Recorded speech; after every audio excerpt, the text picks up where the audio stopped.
Have you ever noticed how your legs feel weaker these days, or how getting a good night's sleep seems to slip further away? Maybe you've brushed it off, thinking it's just part of getting older. But what if I told you that those little struggles, muscle weakness, restless nights, forgetfulness, aren't just normal aging as we've been led to believe? It turns out, there's much more going on beneath the surface that no one really talks about, and it can quietly steal your independence if left unchecked. Many of us accept these changes as inevitable, but the truth is that understanding what's happening inside your body can make all the difference. And that's exactly why this video matters. We're going to explore 5 important things I wish someone had told me before I turned 70. Things that could help you feel stronger, sharper, and more alive each day. Stay with me until the end because I'll share the single most powerful habit that can change how you age. One simple step that's made a huge difference in my own life. You're not alone on this journey. We're in it together. If you are not subscribed, subscribe and activate the notification bell so you don't miss any videos. If you like the topic of this video, please comment 1. If you don't, please comment 0 to let me know how I can improve and make better videos for you. Now, let's begin. 1. Time doesn't slow down, but you can. Have you ever woken up, glanced at the clock, and wondered how on earth the days have started passing so quickly?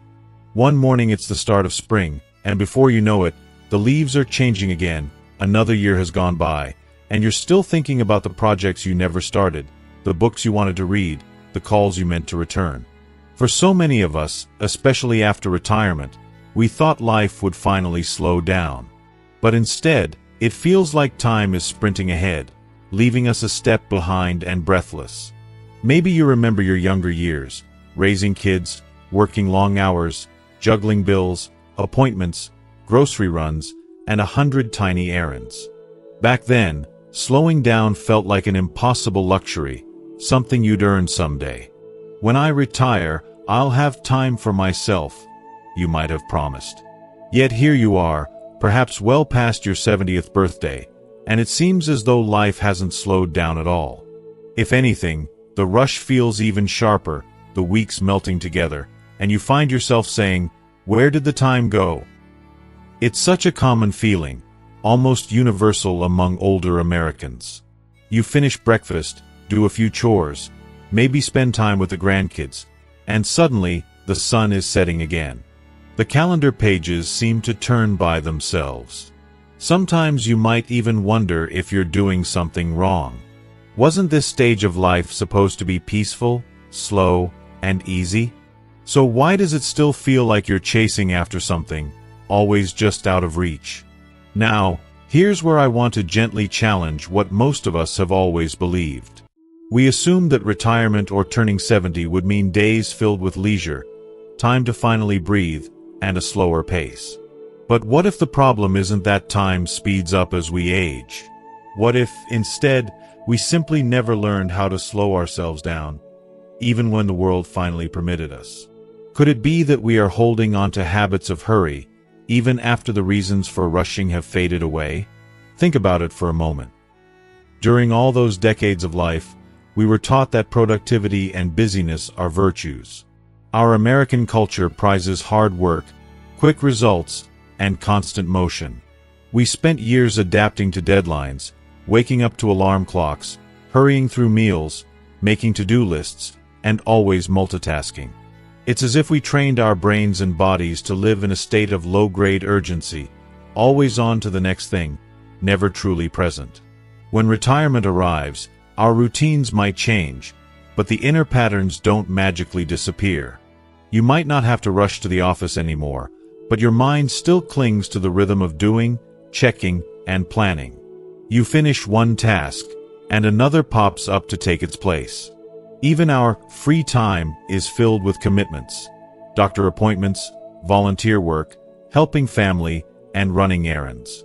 The house needs cleaning, the car needs servicing, the lawn needs mowing, and the dog wants a walk. And with each passing year, the list feels longer, not shorter. Sound familiar? But here's a simple, powerful truth that science has begun to confirm.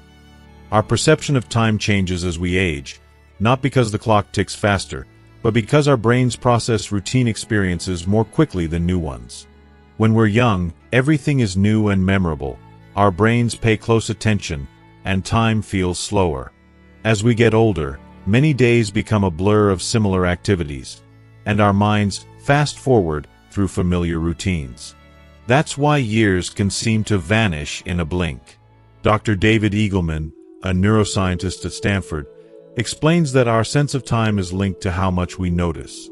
Novelty slows down our experience of time. Sameness speeds it up. That's why a single afternoon at a grandchild's soccer game, learning a new recipe, or traveling to a place you've never seen before can feel so rich and full. Meanwhile, weeks of routine can disappear without a trace. But here's the truly empowering part. While you can't control the march of the clock, you can change how you experience time. You can choose to slow down, not just on the outside, but in your mind and your heart. So what does it mean, practically, to slow yourself down when time itself refuses to wait? It's simpler than you might think. You don't have to overhaul your life or abandon your responsibilities. It starts with making small, mindful choices each day. Tiny moments that you claim for yourself, just to be present and truly notice your life as it's happening. Maybe tomorrow morning, instead of rushing through breakfast, you sit by the window with your coffee, listening to the birds and feeling the warmth of the sun on your face. Instead of flipping through the news on your phone, you take a slow walk around the block, breathing deeply and watching the colors of the flowers and trees. You allow yourself 5 extra minutes in the shower to let the water soothe your shoulders. You pause during lunch to taste your food. Or you pick up an old hobby, painting, gardening, playing an instrument. Not because you're trying to be productive, but because it feels good to create, to play, to simply be. Slowing down also means letting go of the guilt that so many of us carry. You're allowed to rest.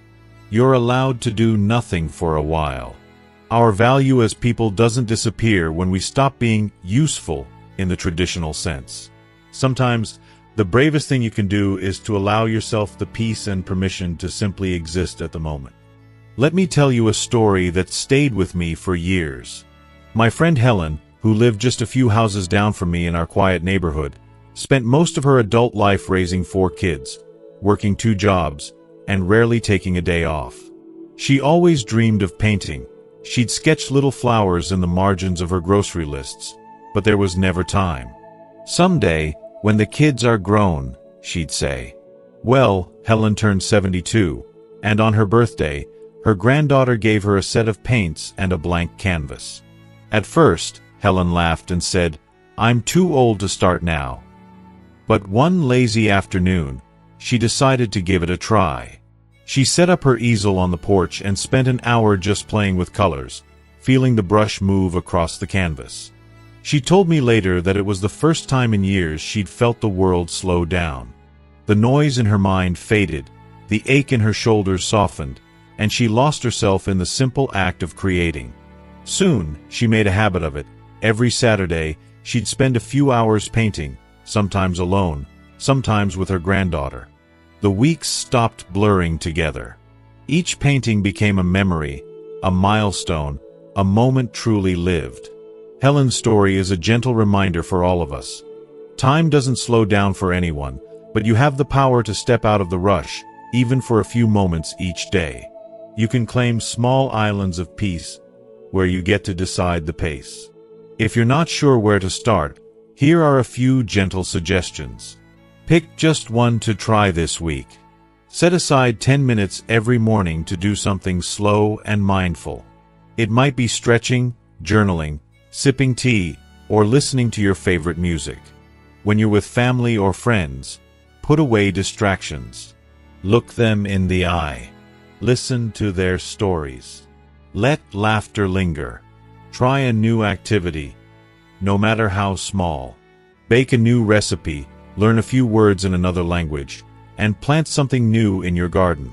Permit yourself to rest without guilt. Take a nap if you need one. Sit in your favorite chair and watch the world go by. If you are still watching this video and find these lessons useful, Please comment 1 below to let me know that you are still here with me. Practice saying no to things that don't bring you joy, and yes to moments that make you feel truly alive. You might be surprised how these little moments, repeated each day, can expand your sense of time. Days feel longer, richer, and more memorable. Instead of racing through life, you start to savor it. So if you ever feel like time is slipping through your fingers, remember, the clock may keep ticking, but you get to decide how you spend these precious moments. Your life is not just a series of routines to be checked off, but a collection of memories to be savored, one slow breath at a time. The older we get, the more we realize that life isn't about how much we do, but how deeply we experience it. Even now, even at 70 or 80 or beyond, it's not too late to slow down and live. You deserve the peace you've worked so hard for. And who knows? In those quiet, unhurried moments, you might just find the happiness that was waiting for you all along. So today, and every day, give yourself the gift of slowing down. You have earned it, one beautiful moment at a time. 2. Relationships change, and that's okay. Have you ever found yourself sitting quietly in your living room, glancing at the phone, wondering when it last rang? Maybe you think about the days when your house was always full of noise, kids running down the hallway, neighbors popping in, friends calling just to chat about nothing at all. Now, the house feels quieter, and the phone seems to ring less often. At first, you might not notice the change. Life just sort of shifts, little by little. You find yourself eating dinner earlier, keeping the TV on for company, or looking forward to the mail carrier's friendly hello just a little more than you used to. It's a subtle ache, that realization that relationships, friendships, family ties, even the bonds with neighbors, aren't quite what they used to be. It's easy to think this is just what happens when you get older, that it's normal for connections to fade and people to drift apart. But is it? Are relationships supposed to lose their warmth and closeness simply because years have passed? Or could it be that something else is at play, something we rarely talk about? Maybe, just maybe, the way we think about relationships in later life deserves a second look. The truth is that relationships do change as we age, but not always in the way we fear. Sometimes, old friends move away or loved ones pass on, and that leaves a space that aches in your heart. Children grow up, build lives of their own, and call a little less than they used to. Your routines change, the neighborhoods change, and the rhythms of your days shift. But the need for connection, for laughter, for someone who truly listens, that never goes away. It's not age that steals our relationships. It's the assumption that nothing can replace what's been lost. Science has shed some light on why relationships feel different as we grow older. According to psychologists, our social circles naturally shrink with age. Not because we stop caring, but because we begin to value quality over quantity. The socio-emotional selectivity theory, developed by Stanford psychologist Laura Carstensen, explains that as people sense time becoming more precious, they focus more on emotionally meaningful relationships and less on casual acquaintances. That's why, in later years, you may find yourself letting go of superficial friendships and cherishing the deep, comforting bonds that matter. But this transition isn't always easy. Letting go of old connections can feel like losing a part of yourself. There's a grief in realizing that some people you cared about may never call again, or that family gatherings aren't as full as they once were. Sometimes, you feel invisible or overlooked, especially if your children are busy or if friends move away. The world can start to feel like it's spinning on without you, and that hurts in a way words can hardly capture. And yet, what if this isn't the end of connection, but the start of a new chapter? What if changing relationships is a chance to discover new sources of meaning and joy? What if, instead of mourning the loss of what was, you could embrace the possibility of what still can be? The real reason relationships change in later life isn't just about loss, it's about transformation. It's about shifting from being at the center of your family's universe to finding your center, from being the one everyone relied on to learn how to rely on yourself, and from waiting for the phone to ring to reaching out and starting new conversations. It's not about giving up on connection. It's about learning to create it in new and sometimes surprising ways. So how can you nurture relationships that feel genuine and satisfying, even as life changes around you? It starts with being open to new connections, even when it feels a little uncomfortable. Many communities offer senior centers, church groups, gardening clubs, book circles, and volunteer opportunities. These aren't just activities to fill the time. They're doorways to new friendships with people who share your interests and your values. Sometimes, a smile at the grocery store or a friendly chat at the post office can lead to a warm conversation and, eventually, a true friend. Reaching out takes courage, especially if you've grown used to solitude. But every time you extend your hand, send a note or make a call, you're telling the world, and yourself, that you still have so much to give and to receive. Maybe you pick up the phone to check on a neighbor who lives alone. Maybe you write an old friend a letter, even if you haven't talked in years. Maybe you invite someone new to join you for a walk or a cup of coffee. These gestures don't have to be grand. Even the smallest act of connection can open the door to something beautiful. Let me share a story about someone who found a connection in the most unexpected place. Laura was a retired school librarian who moved to a new town after her husband passed away. She felt lost, disconnected, and unsure if she'd ever feel at home again. For months, she kept to herself, filling her days with crossword puzzles and old movies. But one afternoon, while watering her tiny backyard garden, she heard laughter coming from the other side of the fence. Curiosity got the best of her, and she peeked over. Her neighbor, Betty, was planting tomatoes with her grandson. Laura hesitated, then offered to share some extra basil she'd grown. Betty welcomed her over, and soon, the two women were swapping gardening tips and stories. What started as a simple exchange grew into weekly garden sessions, where they'd laugh about the squirrels stealing their strawberries or share memories of summers past. When Laura's birthday came, Betty and her family baked her a cake. For the first time in years, Laura felt truly seen and valued, not just as a neighbor, but as a friend. Laura's story is a reminder that meaningful relationships can blossom at any stage of life, often when you least expect it. Sometimes, you just have to open the gate, offer a little kindness, and let the world in. Of course, there will always be a sense of longing for what's changed. You'll always miss the people who aren't there anymore, the way things used to be. That's a sign of a life filled with love, a heart that's been touched and changed by others. It's okay to feel sadness.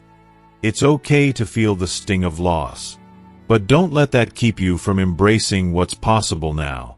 The world still has so much to offer you, and you have so much to offer it. Remember, relationships aren't about how many people you know or how many invitations you get. They're about the depth of understanding, the joy of shared laughter, and the comfort of someone who listens when you need to talk. You don't have to go to every family gathering or fill every moment with friends to feel connected. Sometimes, a single true friend, a loving partner, or even a loyal pet is enough to fill your heart. If you find yourself struggling with loneliness, you're not alone. Many people in their 60s, 70s, and beyond experience the ache of missing someone or wishing for more connection. But loneliness isn't a life sentence. You can reach out, join in, and create the kind of relationships that warm your soul. It might take time, and it might take a little bravery, but the reward is worth every effort. So today, why not make a small gesture? Call someone you care about, even if it's just to say hello. Write a postcard, invite a neighbor for tea, or join a new group that interests you. Your willingness to connect might just be the invitation someone else has been waiting for. Relationships change, and that's okay. It doesn't mean you're less important or less loved. It means you're growing, adapting, and opening yourself to new possibilities. Life seasons come and go, but the need for connection never fades. You have a lifetime of wisdom, stories, and kindness to share. The world is a better place when you let your heart reach out, even in small ways. So don't wait for someone else to make the first move. Be the person who smiles first, who welcomes a new friend, who says, "You matter to me." No matter how much things change, the power of connection remains. Cherish the old bonds and honor the memories, but don't be afraid to create new ones. Each relationship, no matter how big or small, is a thread in the rich tapestry of your life. You are never too old, too late, or too alone to find friendship and love again. All it takes is a little courage, a little kindness, and a heart willing to open, one day at a time. 3. Your body is talking. Listen gently. Some mornings, you wake up and feel a certain stiffness in your knees or an ache in your lower back that wasn't there before. Maybe you find yourself gripping the stair railing a little tighter, pausing halfway up, or feeling a bit more cautious stepping into the shower. You might joke with friends about your creaky joints, or how you and your medicine cabinet have become close companions. It's tempting to shrug these things off and say, "Well, that's just getting older."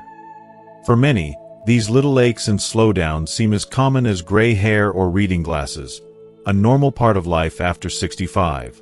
But beneath those familiar complaints, there's often a quiet undercurrent of worry that's harder to share out loud. Maybe you wonder if the stiffness is something more serious. Maybe you fear losing your independence or dread the thought of being a burden to your family. Sometimes, the body's small complaints can echo as much in your heart as they do in your bones. Yet, because everyone around you seems to have their aches and pains, it's easy to dismiss your body's whispers, until they become shouts that are impossible to ignore. But what if these little signals aren't just the background noise of aging?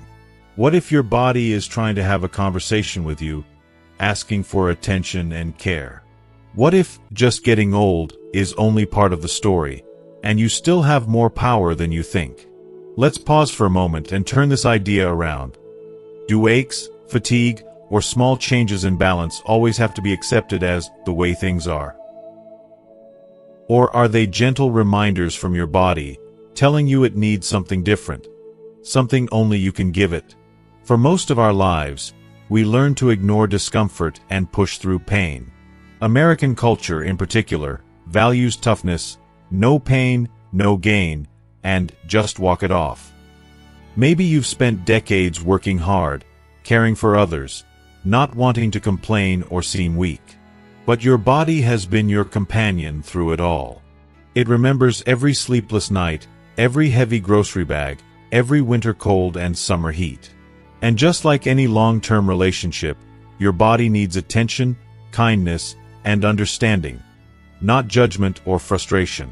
If you are still watching this video and find these lessons useful, please comment 2 below to let me know that you are still here with me. Here's something science tells us. As we age, our bodies become less forgiving of neglect. Muscles lose their strength if we don't use them. Joints get stiff if we don't move them. Bones become more fragile if we don't nourish them. Nerve signals may slow, balance can shift, and our organs work a little harder to keep everything running. But here's the part people often miss. These changes aren't just inevitable decline. They're also invitations to care for ourselves in new, more thoughtful ways. Think of your body as a lifelong friend who's speaking up more clearly now. That little twinge in your shoulder might be saying, "Let's move a little more today." The dry skin or restless sleep could be a nudge toward drinking more water or winding down with a gentle bedtime routine. Even the times when you're unusually tired may be a plea for rest, for listening to what you need, not just what you're used to doing. The good news? You don't need a medical degree or fancy gym equipment to start listening to your body. It begins with the simplest of steps, paying attention and responding with small acts of care. Try stretching for 5 minutes when you wake up. Walk outside and breathe in the morning air, no matter how slowly you go. Choose nourishing foods that make you feel strong, not just full. And don't underestimate the power of a good night's sleep. Research shows that consistent, restful sleep is one of the best ways to support your memory, mood, and even your immune system. Listening to your body also means noticing when something feels off and permitting yourself to ask for help. So often, We downplay new symptoms because we don't want to make a fuss. But small changes, like losing balance, feeling unusually fatigued, or noticing a new pain, are your body's way of waving a little flag. Early attention can prevent small issues from growing into bigger ones. Your doctor is a partner, not a judge. Open conversations about what you're experiencing can lead to better care and a greater sense of control. Let me tell you about my old friend Joe, who lived 2 streets over from me for most of his retirement. Joe was a tough man, the kind who fixed his roof and shoveled snow well into his 70s. He'd lost his wife young, raised his daughters alone, and prided himself on never asking for help. But in his early 80s, Joe began to notice that he was having trouble getting up from his favorite chair. He blamed it on just getting old, and kept pushing through, taking shorter walks, skipping his morning stretches, and avoiding stairs when he could. One day, Joe slipped on a rug and landed hard. Thankfully, nothing was broken, but the fall shook him deeply. For the first time, he admitted to his daughter that he'd been feeling off for months. She encouraged him to visit his doctor, who listened carefully and suggested a simple routine of physical therapy and gentle home exercises. Joe resisted at first, worried about looking foolish or weak. But with his daughter's gentle nudging, he gave it a try. The exercises weren't complicated, just stretching, balance drills, and a short walk around the block. At first, Joe felt silly, even frustrated. But as the weeks passed, he noticed his legs felt steadier, his steps more confident. He started making a ritual of his afternoon walks, pausing to greet neighbors and watch the clouds drift overhead. The more Joe listened to his body, the less it protested, and the more he felt like himself again. What Joe discovered is something many of us overlook. When you listen to your body, not with fear, but with curiosity and care, you build a partnership. You become allies, working together for your well-being, rather than battling every new ache as an enemy. There's no magic formula for perfect health at any age, and there's no shame in the changes that come with getting older. But you can learn to tune in to your body's messages and answer with simple, loving actions. You don't have to tackle everything at once. Start with something small. Add a little stretching to your mornings, take an extra glass of water at lunch, swap a sugary treat for a piece of fruit, or simply rest when you feel the need. Each act is a quiet thank you to the body that's carried you this far. And remember, you are not alone. So many of us share the same fears, the same aches, and the same secret hopes that we can keep living fully for as long as possible. If you feel uncertain, reach out to your doctor, your friends, your family. Share what you're feeling. Often, you'll find compassion and understanding in return. We're all learning, together, how to listen better. Aging isn't about giving up on your body. It's about honoring what it tells you and adapting with kindness. You've spent a lifetime caring for others. Now, let yourself be cared for by you. There is no better time than now to begin. So, the next time your body sends you a little message, a twinge, a sigh, a gentle ache, pause and listen. Ask, what do you need? Then, offer yourself a bit of the patience and care you've always given to others. You are more resilient than you think. With every act of listening, you're choosing not just to age, but to live. And every day you listen gently, you remind yourself, your story isn't finished. It's still being written, one mindful, loving choice at a time. 4. Letting go is a strength, not a loss. As the years pass, many of us find ourselves holding on tighter than ever, to memories, routines, roles, and even people. You might catch yourself clutching old photo albums, rereading letters from decades ago, or keeping possessions that once meant the world. Sometimes, the idea of letting go feels like losing a piece of who you are. After all, these things have shaped your life story and your identity. It's natural to wonder, if I release these, what will be left? Maybe you've noticed subtle shifts in your life. Children grown and living far away, careers long retired, friendships that have faded or changed. The house that once buzzed with activity now feels quiet, and you may feel a little unmoored. Perhaps you find it hard to part with belongings that remind you of the past, or to say goodbye to routines that once gave your days purpose. It can feel like the ground is shifting beneath your feet, and it's easy to resist, to hold on as tightly as possible. But here's a gentle question to consider. What if letting go isn't about loss at all? What if it's an act of courage, wisdom, and freedom? What if by releasing some things, old roles, expectations, material clutter, you open space for new joys, discoveries, and new ways to love yourself and life? This shift in thinking is one of the hardest and most freeing lessons of aging.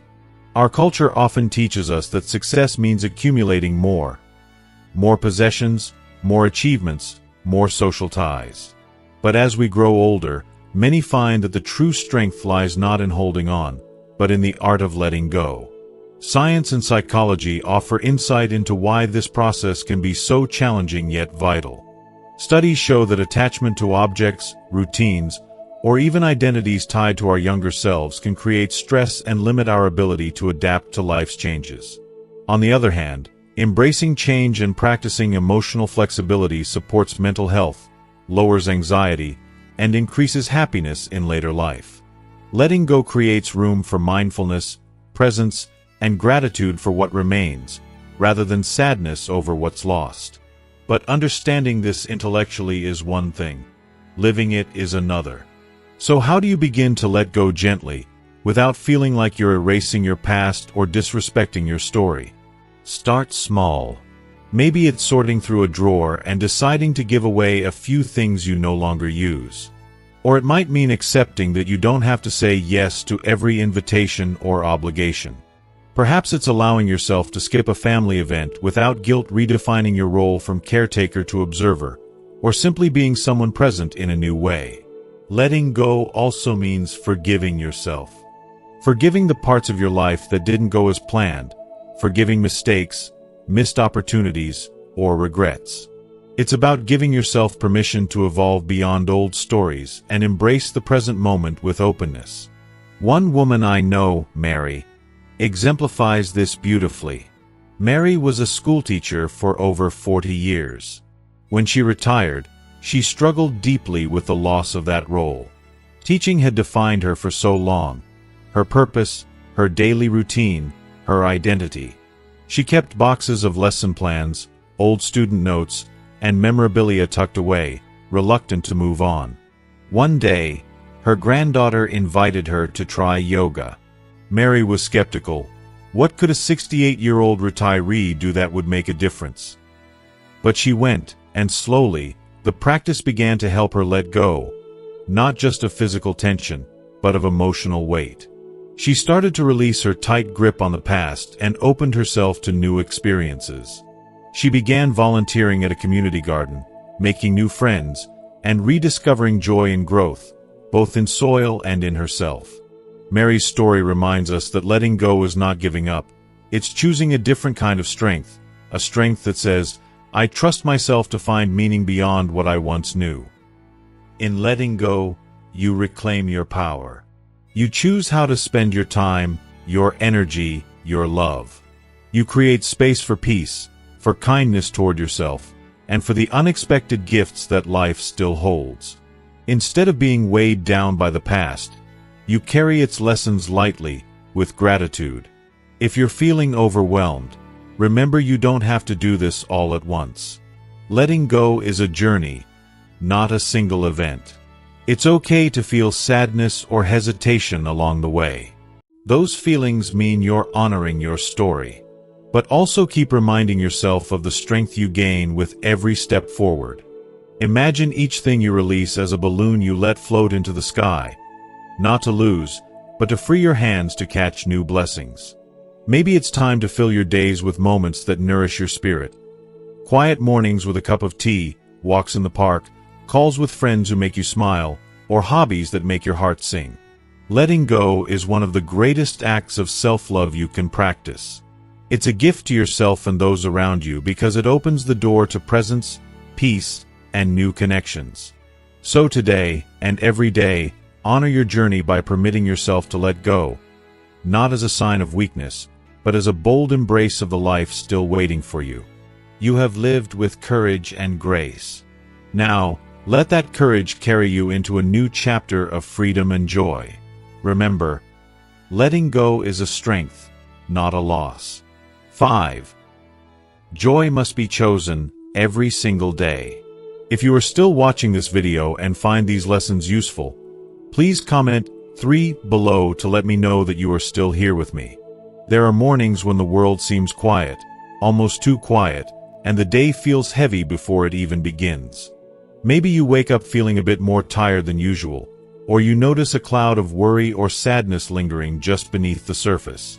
On days like these, it can be hard to find a reason to smile, let alone feel joy. If you're like many who have lived decades full of triumphs and trials, you might think that joy is something that simply happens when life is easy, or when things go right. You might believe that joy is fleeting, or reserved for special occasions. But what if I told you that joy is a choice, one you make every single day? This idea might sound surprising, especially if joy has sometimes felt elusive or out of reach. After all, as we age, we face new challenges. Health worries, losses of loved ones, changes in our routines, and sometimes feelings of isolation. It's easy to believe that happiness is something to be found elsewhere, outside ourselves, in circumstances we can't control. But what if the power to invite joy into your life has always been in your hands? Think about it. If joy were only something that appeared by chance, we would all be at its mercy. But joy, as many spiritual teachers and psychologists agree, is an intentional practice. It's about seeing the good even when things aren't perfect, about noticing the small blessings, and about choosing to let light into your heart even on cloudy days. It's about training your mind to focus on moments that uplift you, rather than getting caught in worry or regret. Science supports this too. Studies in positive psychology show that cultivating gratitude, kindness, and mindfulness can significantly improve mood, reduce stress, and even boost physical health. Simple practices like counting your blessings, smiling more often, or engaging in activities you love can rewire your brain to notice more joy naturally. This doesn't mean ignoring pain or difficulty. It means choosing to find meaning and light alongside them. So, how can you begin choosing joy today, no matter what life brings? It starts with small, gentle steps. Tiny habits that gradually shift your perspective and open your heart. Maybe tomorrow morning, before you get out of bed, take a moment to breathe deeply and think of 3 things you're grateful for. They don't have to be big: a soft blanket, the sound of birds outside your window, or a kind word from a friend. When you carry gratitude like a lantern, it lights your path through the day. Perhaps during breakfast, you play your favorite song, something that makes you tap your fingers or hum along. Music has a magical way of lifting spirits and bringing back joyful memories. You might even dance a little, letting yourself feel free and alive.